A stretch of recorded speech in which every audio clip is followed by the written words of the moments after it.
Gaila visų iškritusių iš konkurso. Be abejo, kad visų kolegų gaila. Ne vien Mijos gaila. Kažkaip tai išskirtinai Mijos nepagalvojau, kad labai būtų gaila. Na taip, visą laiką antrą vietą užėmęs žmogus tikriausiai jaučiasi prasčiausiai, nes jisai buvo arčiausiai pergalės. Tai ta antra vieta visą laiką skaudi, o kai dar Vilija Mija antrus metus iš eilės tą antrą vietą užima, tai tikriausiai tas toksai nuoskauda, jinai lieka. Taip, aš tiesiog norėčiau pasakyti, kad tikrai suprantam ir tikrai yra tekę ir man, ir Vaidui atsidurti toj vietoj, kai nesi nugalėtojas, bet bent jau aš kažkaip stengdavausi tose konkursuose vis tiek išvelgti gerąją pusę ir kiek yra tekę būti tai antrai, ne pirmai, visgi kažkaip labiau pozityviai mane tai nuteikdavo. Tikrai taip. Nu, ypatingai dar, kai gauni visokias premijas ir paskatinimus, tai tik tai pozityviai. Aš Edgarui norėčiau pasakyti, kad per kiekvieną laidą aš balsavau už save. Aš už save balsuoti negalėjau, dėl to, kad mano tėtis užblokavęs man trumpaisiais numeriais skambučiais. Bet per finalą ir aš už save nebalsavau, tiesą sakant, ne vienos žinutės nesiunčiau. Per visus kitus pusfinalius, per visas kitas laidas aš balsavau už save dėl to, kad mes turėjom progą tą daryti, nes filmavimai buvo negyvi. Ir beje, toje patalpoje, kur mes filmuojam LRT studijoje, tai ten nelabai gaudo ryšį. Tai ir kas buvo toj patalpoje ir mėgino už save balsuoti, tai perspėjam jumis, kad gali būti, jog jūsų balsai neatėjo dėl to, kad ten nėra ryšio. Jo, ryšio iš tikrųjų ten nebuvo. Bet Edgaras, tą klausimą uždavė, tai noriu patikinti Edgarą, kad taip, kiekvieną kartą už savo pasirodymą aš balsuodavau, tai jokia nepaslaptis. Bet kaip ir Edgaras žino, tikriausiai, kad iš vieno numerio galima buvo tik 5 kartus balsuoti. Rėmėjų dar nesuradome, nes iš tikrųjų net nebuvo laiko pradėti jiems ieškoti, bet manau, kad šitie reikalai tikrai pradės stumtis į priekį kitą savaitę. Bet be abejo, mes su savo komanda jau kalbėjom apie tą biudžetą ir jis tikrai nėra mažas, nes geram pasirodymui reikia apie 150 000 litų. Gal ne militų? Tai kažkaip neplanavome, bet tikrai, kiek suprantu, esame pakviesti į mažąją Euroviziją, tai ten tikrai planuojam pasirodyti. Be to, mūsų planuose yra įrašyti savo dainą ir keliomis kitomis užsienio kalbomis, tai yra vokiečių, prancūzų kalba, tai va. Jau turime prancūzišką tekstą, tiesą sakant, drabužius. Dar, kaip jau ir daugelį klausimų susijusių su mūsų pasirodymu, mes nelabai spėjom nei aptarti, nei apgalvoti, nes iš tikrųjų lakstom dar iš...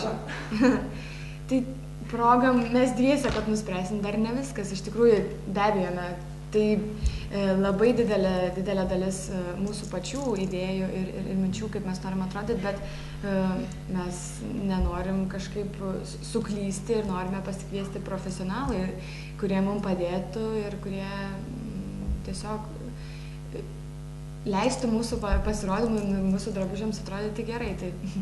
Ir pagyvintų tą pasirodymą, tikriausiai. Bet to mes turime labai, tiek Monika, tiek aš, man atrodo, labai turim savo aršią nuomonę įvairiais klausimais.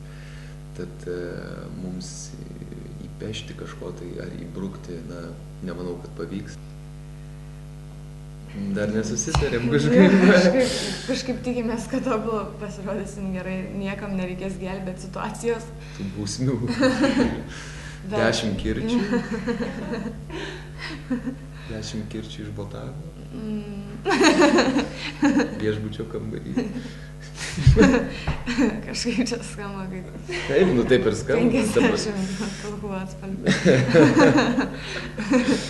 Ne, iš tikrųjų tai neplanuokim gal kažkokių bausmių, nes tikėkimės, kad viskas bus gerai.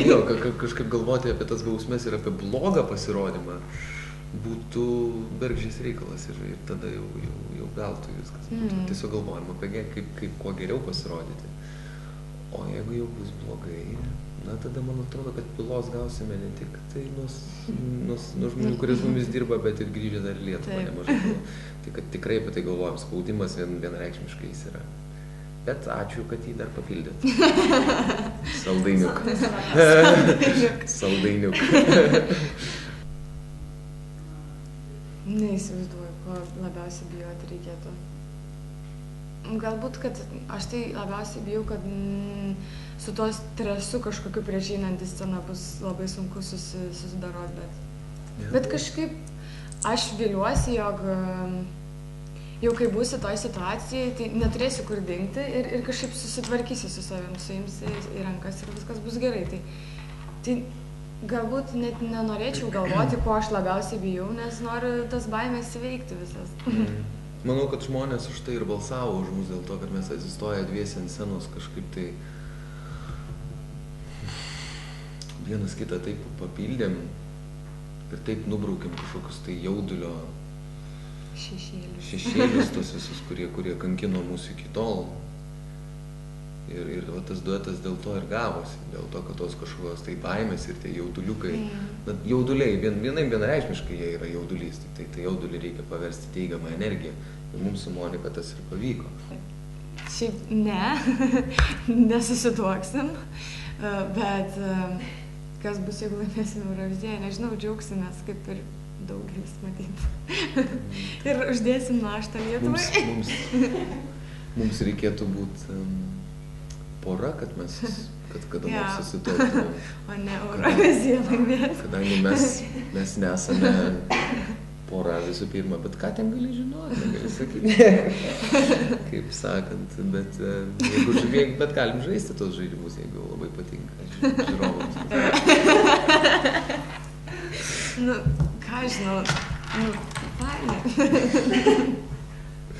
Bet tiesiog aš kažkaip neįprasminu to, nesureikšminu to, dėl to, kad visą tai tiesiog diktuoja daina ir to kaip ir reikalauja pasirodymas ir vardan gero numerio galima ir pasibučiuoti, kodėl ne? Jinai nemėgsta, kai aš ją bučiuoju, dėl to, kad aš laiką svogūnų prisivalgau prieš mūsų repeticiją.